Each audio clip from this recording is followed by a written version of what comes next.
Bonjour à tous, ici Alexa Lavoie pour Robin News et aujourd'hui, nous nous intéressons aux sachets de nicotine, des produits comme Zyn et aux raisons pour lesquelles les Canadiens ont un accès aussi limité.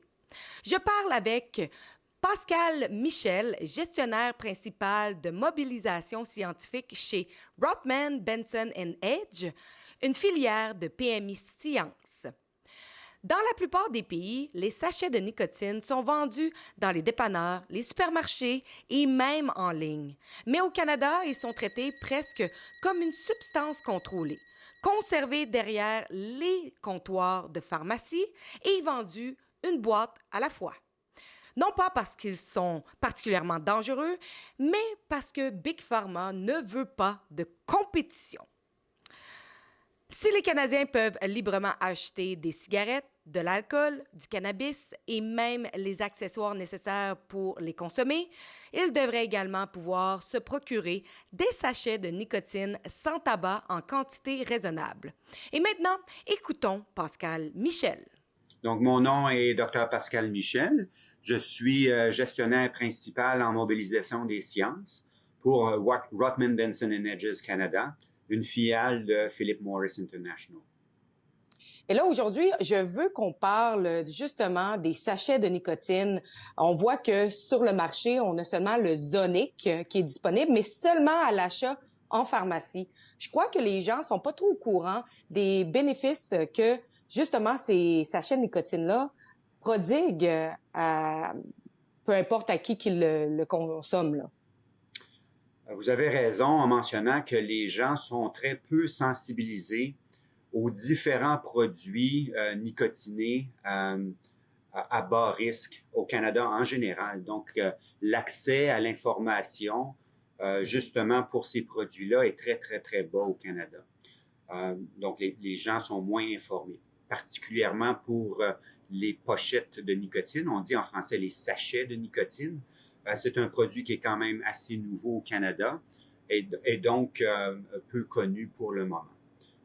Présentement, en termes d'accès, un utilisateur doit se présenter en face d'un pharmacien pour obtenir le produit au Canada. Et justement, pouvez-vous nous dire, je ne sais pas si vous êtes au courant un peu des bénéfices d'utiliser ce produit-là?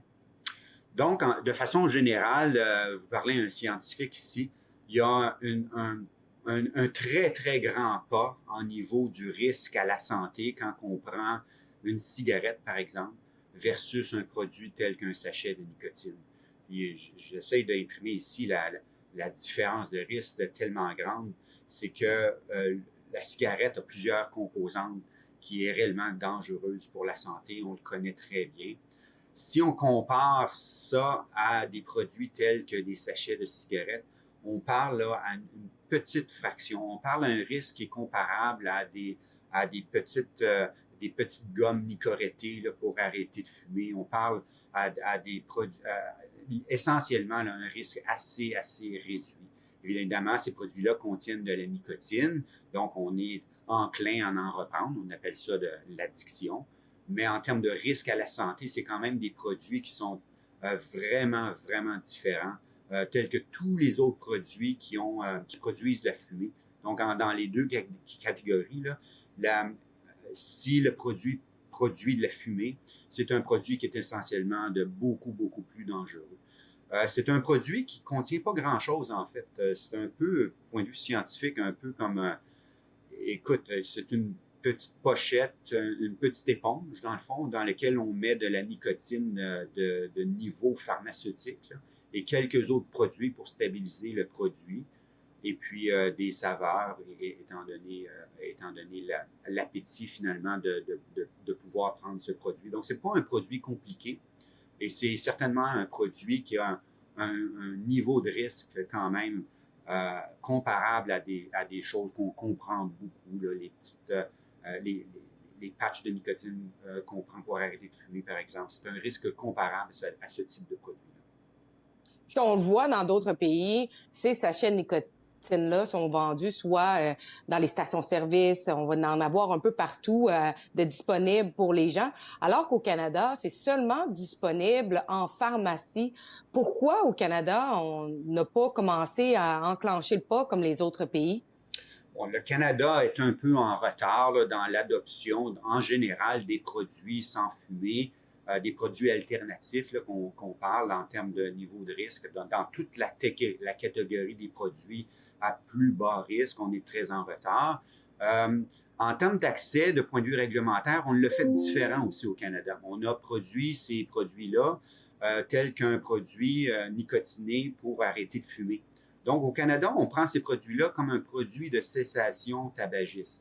Tandis que dans d'autres pays, c'est des produits qui sont disponibles commercialement comme un produit commercial. Donc, on les retrouve là, dans des stations-service, on les retrouve dans des dépanneurs, des choses comme ça. Donc, l'aspect réglementaire est différent. Évidemment, l'accès à l'information, simplement la sensibilisation des gens aux produits est encore en début au Canada aussi. C'est ce qui explique un peu les deux affaires. Évidemment, nous, on souhaiterait que des produits tels que les sachets de nicotine soient beaucoup plus connus, beaucoup plus accessibles, étant donné encore là le fait qu'ils peuvent aider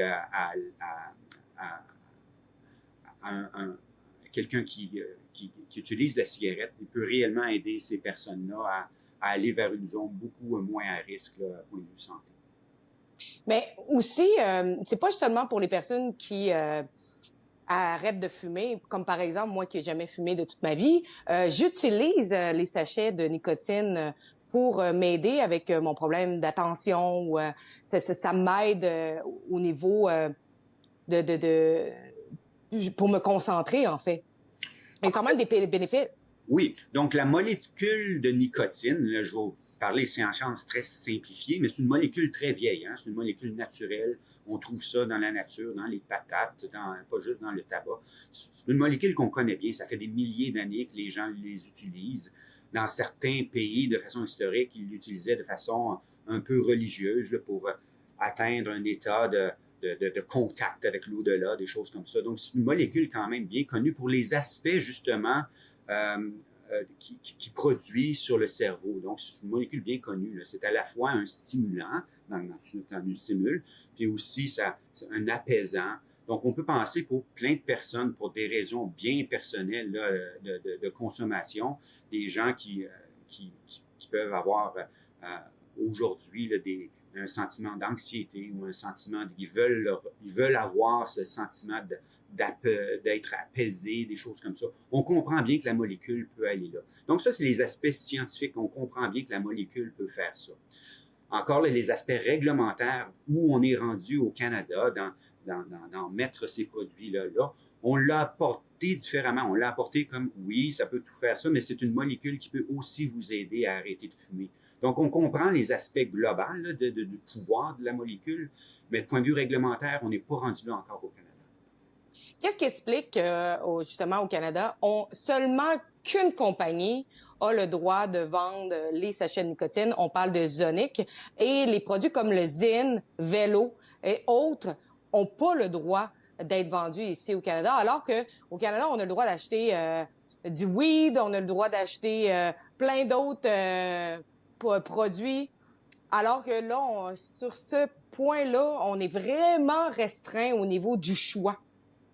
On est très en retard, puis une des raisons pourquoi on est en retard dans ce chemin-là, on pourrait parler de la Suède, par exemple, lequel on a un accès très, très grand de produits nicotinés sur le marché, dont la consommation nicotinée en général est très comparable au Canada, dont les points de contrôle de tabagisme en Suède est très, très comparable au Canada. Là, des choses assez bien faites. Là, on protège la jeunesse, on restreint toutes choses. Donc, vraiment comparable sur plusieurs poids, mais qui ont adopté aussi la position que oui, mais on va aussi réduire les méfaits parmi ceux qui continuent de consommer de la nicotine. Donc, ce principe de santé publique-là, de dire on va aussi prendre en compte ceux qui veulent consommer de la nicotine, mais qui veulent le faire de façon à moindre risque, si vous voulez. Ce principe de santé publique-là, on est très, très tardif à l'adopter dans nos organismes de santé publique ici au Canada,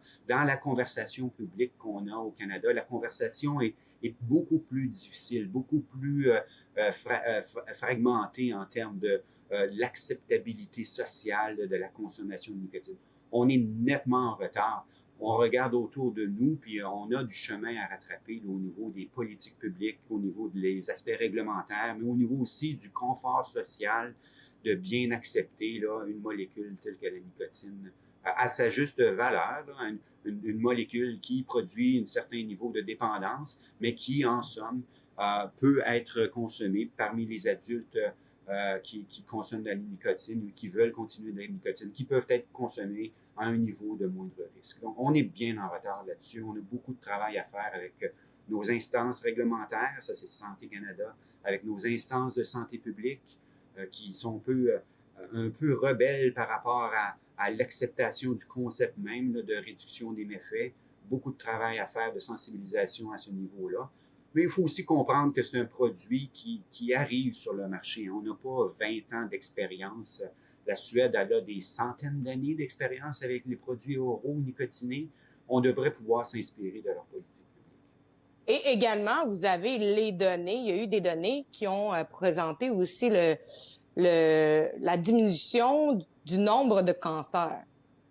Oui, en Suède. Ça, c'est très intéressant parce que ultimement, là, c'est ça qu'on veut. Oui, on peut supposer puis on peut supposer que les bienfaits, tout ça. À la fin, est-ce que c'est dangereux pour moi? Et on regarde, en ce cas-là, je vais vous donner quelques statistiques très, très rapides. Là.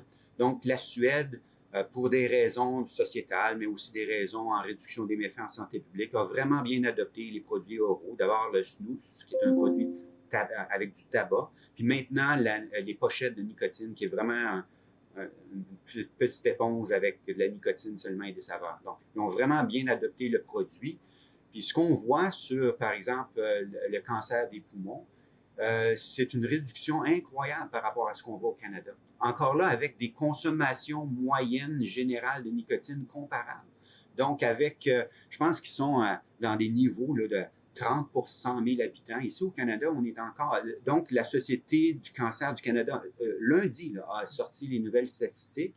Encore là, le cancer du poumon est un cancer qui est le plus dangereux en termes de mortalité. Et puis, on est à 60 par 100 000 habitants ici au Canada. Donc, c'est réellement ça qu'on vise à faire. Est-ce qu'on peut amener les Canadiens et les Canadiennes dans un milieu beaucoup moins à risque? Et puis, on comprend que les produits qui vont aller dans ce sens-là vont pouvoir nous aider grandement là, pour faire le reste du chemin à faire. Là. Puis on pourrait s'inspirer de la Nouvelle-Zélande, on pourrait s'inspirer de la Suède. D'une certaine façon, le Japon est allé dans une autre direction avec un autre produit, mais ils sont aussi adoptés de façon politique publique des produits qui, on le sait maintenant, ont un profil de risque très, très différent, très réduit par rapport à encore là, pour les adultes qui continuent de consommer de la nicotine, produit un niveau de risque très, très différent. Puis on voit ultimement le résultat en santé publique. Là. Et puis ça, c'est des milliers de dollars qu'on sauve dans le programme de santé publique d'un pays en ayant beaucoup, beaucoup moins de fardeau de maladies là, à la fin. Donc, c'est logique. Ça serait simplement logique que le Canada est dans cette direction-là plus rapidement. Le produit est complètement autorisé par Santé Canada, donc c'est pas une mauvaise ou une petite autorisation. Il est pleinement autorisé par Santé Canada, qui est l'organisme réglementaire au Canada pour mettre des produits sur le marché. Mais il y a différentes voies. On peut dire, hey, écoute, est-ce que c'est un produit de consommation générale, de dentifrice, par exemple, ou est-ce que c'est un produit qui va avoir des effets médicaux? Ou est-ce que c'est un produit, si on parle de médicaments, de choses comme ça, ou est-ce que c'est un produit naturel qui pourrait avoir aussi d'autres...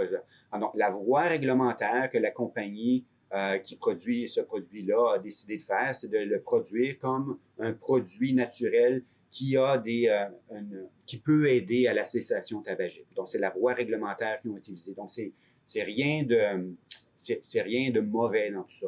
Le choix qu'ils ont fait aux États-Unis est différent. Donc, ils ont voulu mettre sur le marché un produit de consommation publique. Et puis, la FDA a pu statuer, encore là, Puis les aspects réglementaires aux États-Unis sont très, très rigoureux. On parle là, de millions de pages de documents scientifiques très, très, très, très. Et ont finalement constaté la mise en marché d'un produit comme ça. Puis je vais répéter, là, je pense, le mieux que je peux, la conclusion de la FDA a un impact positif à la santé publique en prenant, en divergeant des fumeurs vers un produit avec une exposition très réduite. Donc, je pense que c'est la formulation là, que la FDA a trouvée pour ce produit-là. Donc, c'est quand même des constatations scientifiques très fortes, très solides sur lesquelles on devrait s'inspirer là, en termes de est-ce qu'on va continuer avec d'autres produits de type cessation tabagique ou est-ce qu'on pourrait avoir un produit de consommation publique. Nonobstant de ça, le niveau de risque du produit en tant que tel, on commence à le comprendre de façon beaucoup plus approfondie. Peut-être pour terminer, on a comme deux objectifs ici, puis c'est bien que la conversation est allée dans ce sens-là. De façon mondiale, là, le saint graal des politiques publiques en termes de tabac, c'est d'arriver à ce qu'on ait moins de 5% de fumeurs. Ça, c'est l'étample de gagnant qu'on a pour dire, écoute, on est arrivé là. La Suède est arrivée là. C'est le premier gagnant. C'est dans les Olympiques de la cessation tabagique, la Suède est rendue là à cause de l'adoption d'un produit tel que des produits de réduction du méfait, là, tels que la pochette de nicotine. Au Canada, on a des problématiques par rapport à ça. D'abord, il faut augmenter la sensibilisation des produits, l'accès aux produits, mais il faut aussi pouvoir contrôler les autres aspects du marché qui mettent des barrières incroyables à l'atteinte de cet objectif-là. Et puis, là, je mentionne en passant l'influence très grande du commerce illicite du tabac au Canada, que peut-être d'autres pays ne vivent pas, mais ici au Canada, le commerce illicite fait en sorte que nos politiques tabagistes ne progressent plus. Donc, on a progressé beaucoup des années 60 à maintenant. Je suis très inquiet que de maintenant à l'ultime niveau dont on veut aller, la seule façon d'y apporter, ça serait de pouvoir accéder à des produits tels qu'on a parlé aujourd'hui, des sachets de nicotine, et de pouvoir contrôler les aspects qui contournent la santé publique et qui ont des aspects négatifs assez graves là, dans la société, tels que la contrebande et le commerce illicite. Ça serait peut-être le seul aspect à bien mettre le Canada là, sur une voie du futur. Parce que, on le voit, là, de toute façon, là, que sur les réserves autochtones, on en a des différents sachets de nicotine disponibles, justement, dans les stations-service, un peu partout. Et eux, c'est permis. Et justement, dans le reste du Canada, ce n'est pas permis. Oui, évidemment, le Canada, c'est un collage complexe de provinces, de nations, de choses comme ça. On dit toujours qu'on est beaucoup plus compliqué en termes de nation qu'un pays comme la France, une république qui est très, très, très centralisée. Là, nous, on est un collage de réglementation. Les provinces ont leur réglementation. Les municipalités ont leur réglementation. Le fédéral arrive là-dedans avec des lois, des règlements. Donc, il va pouvoir... L'harmonisation de nos approches, le fait de pouvoir avoir de l'accéder de l'information, mais aussi gérer ce genre de choses-là. Vous mentionnez, on sait, oui, où sont le commerce illégal, mais encore là, c'est un aspect de mafia, hein, c'est un aspect de mauvais joueurs. Il ne faut pas associer ça à des gens qui se retrouvent un peu mal pris entre l'arbre et l'écorce là, par rapport à ça. Donc, je vais être bien sûr, je parlais à mon collègue qui s'occupe de commerce illicite, on voit les aspects illicites, mais les impacts négatifs, vous parlez à une personne en santé publique, on les voit en santé publique. Quand ça arrive, c'est moi qui paye. C'est des taux de fumeurs qui commencent à remonter au Québec, par exemple. La première fois qu'on voit ça au Canada, on voit des taux qui commencent à remonter. On n'a jamais vu ça avant. On est très inquiet de ne pas pouvoir progresser plus loin là, dans l'atteinte de la cible de 5% à cause de ce qui se passe au Canada. Très, très, très lent à adopter des mesures qui me semblent logiques là, pour réduire les méfaits du tabagisme et de contrôler le marché pour ne pas avoir des mauvais joueurs là, qui puissent contourner la loi. Dans plusieurs pays, les sachets de nicotine sont vendus non seulement dans les stations-service, ils sont vendus également dans les dépanneurs et même en ligne. Mais au Canada, ils sont traités comme des substances contrôlées. Nous pensons à Rebel News que vous devriez avoir le choix de choisir qu'est-ce que vous voulez comme produit, comme alternative à la cigarette. Si vous êtes en accord, vous pouvez signer notre pétition à freethenicotine.com.